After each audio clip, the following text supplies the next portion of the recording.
Jarley update. Jarley update. Most of the tweets I get are about Jarley. I've seen online the Jarley, all the Jarley stuff. What I like about Jarley is that they come from such similar backgrounds and they balance each other. We should hang out sometime. Yeah, sure. I think they're very like kind of Tarzan and Jane, sort of. They kind of have that vibe where he's the hothead, crazy, and she's kind of the sweet, innocent, pure girl that really helps him for the better. I like to think the first moment, though, was in the first episode when Jake is going to sign up for Glee Club auditions and Marley completely checks him out. And remember, guys, we're looking for superstars. The casting process for this show was definitely the most arduous I've ever been through for anything. Hi, I'm Melissa Benoist. And I came out to California and did like a Studio Network test, and everyone just like fell flat except for Becca Tobin. She got the part that day. And then after the last studio test, which we did in this auditorium with Jacob Artist, who had already been cast. Yeah, see, I prefer music that uses actual instruments. You haven't heard my version yet. I found out I got the part that day. Ryan Murphy came out of stage 14 and looked at me and goes, "Congratulations." And I was like, what? And he was like, "But mum's the word." The audition process for Glee was crazy. I had to come in and prepare 5 songs, and I did gymnastics growing up as well, so I was like flipping around the dance studio and doing all this crazy stuff for them, and they were really excited. You okay? Oh yeah, it just got cold up here. The chemistry test with Jacob Artist, I like to think that there was like fireworks right away. Right after I got cast, they had not found Marley yet, and they were having them come into the recording studio a little bit, and she was the first girl that I met out of any of these Marleys. It's moments like that where I think it was meant to be. My first day on set was a choir room scene. This young lady gave hands down one of the best auditions I've ever seen. Let's give it up for our newest member, Marley Rose. And it was everyone, and it was really overwhelming. And I stayed quiet most of the day. I'm really excited to be here. My first day on set, I was so nervous. This is garbage. Those guys suck, and I'm the one being dragged to see Figgins? It was in the choir room with Mark, who plays Puck. And it was our scene where we meet for the first time. And it was like a pretty big scene, kind of just to be shot out of the gun already. I mean, everyone kept asking me about it, and everyone kept being like, the new Rachel, the new Rachel, the new Rachel. And I never felt like I was. Both Marley and Rachel are female lead types. Apples and oranges to me. What's great about star power is that ideally it is unique to that person. You know, the reason why they are who they are is because there's no one else that can really be like them. I feel like Marley's very different, and I could never touch what Leah Michelle does. I feel like at the beginning of this season, you know, everyone was sort of like, Kitty is the new Quinn, and there's the new Rachel and the Finn, and when you really watch the show, you see that everyone has really brought such a great new energy and such a unique characters now to the show. So I look at them and they're not like Rachel and Finn at all. Rachel and Marley are definitely connected in terms of songwriting with A Loser Like Me and then More Friends Than You Know. I think their dreams are very different, though. Rachel has the path to Broadway, and that's what she wants, and that's always been what she wants.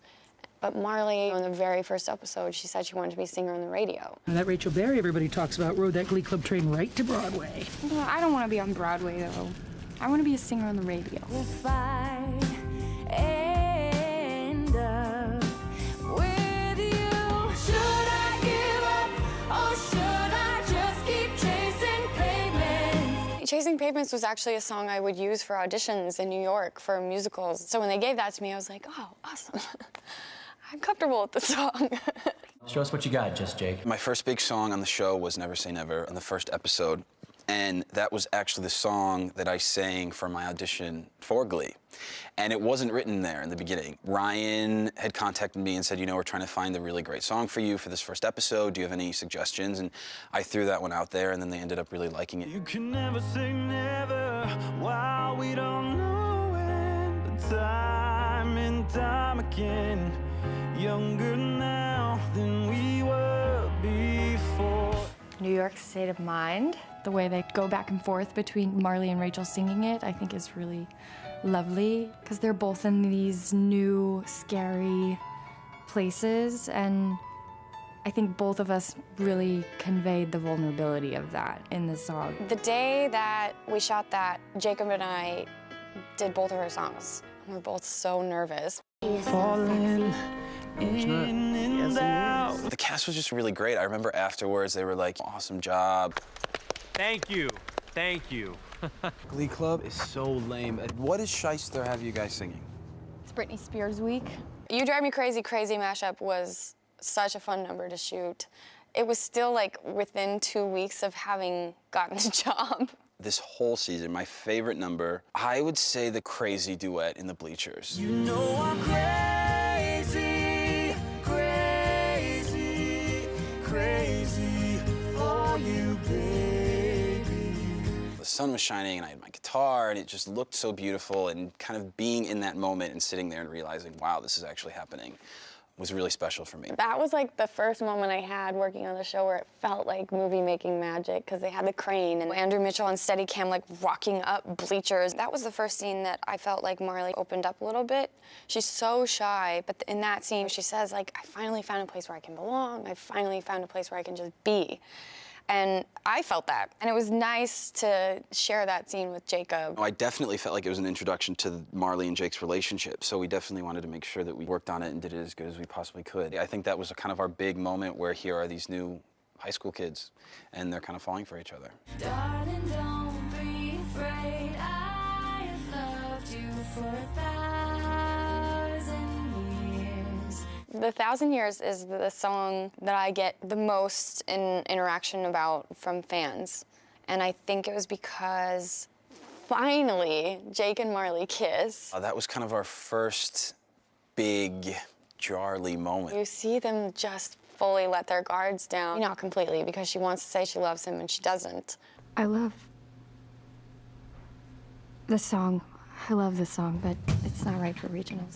It was such a special moment for those two characters, and the way they had the lights flashing and like the orchestra, and it just all came together really nice. The fact that it's in the auditorium and it's something they both love and they're singing, and it's a special place for them, like it was for Rachel and Finn.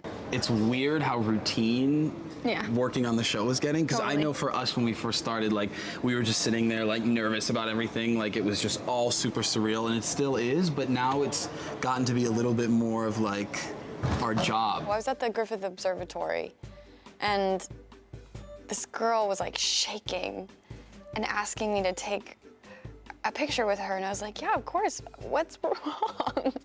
Like, it's changed in that way, but I still think, like, why would anyone want their picture with me? I remember it was kind of right after the show started, and I had a really bizarre encounter with this girl. I was flying home for some reason, I don't remember why, and she just started like kind of hyperventilating in the airport, like, cause she realized, cause it's a lot of like, and then just not breathing. Stick with me and I'll help you get through it. It's nice to have a friend looking out for me. I think I've only ever talked to Jacob about it, how grateful we are to like have each other and have been able to go through this together and not have to deal with all the craziness of Glee on our own.